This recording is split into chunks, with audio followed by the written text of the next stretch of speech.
हजुरलाई के भयो?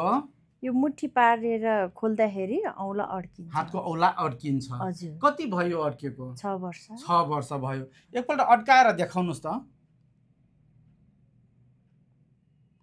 सिधा गर्नुस् त। ए भयो है। फेरि एकपल्ट गर्नुस् त। सिधा गर्नुस् त।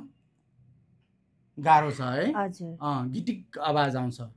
हजुर। हजुरको यो हातको औँला मुठी पारेर खोल्ने बेलामा है एउटा चाहिँ खुम्च्याउने नसा हुन्छ।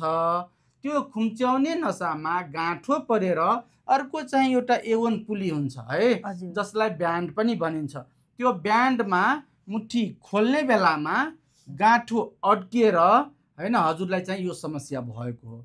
मुठी खोल्न चाहिँ गाह्रो भएको हो। यसको उपचार चाहिँ एकदमै सजिलो छ। अहिले तुरुन्तै एकैछिनमा भइहाल्छ है। यहाँ लट्याएर अनि त्यसपछि चाहिँ यो अपरेसन सानो अपरेसन हो, अहिले चाहिँ गरिदिन्छु है त। ल गर्न लाग्यो है। आवाज सुन्नुभयो? हजुर।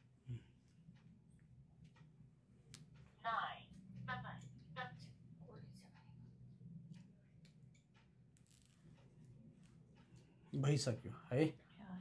ल चलाउनुहोस् त, मजाले चलाउनुहोस् है। अड्किया छ हजुरको? छैन नि अब? ल चलाउनुहोस् त, मजाले चलाउनु। छैन है अड्केको? ल भयो।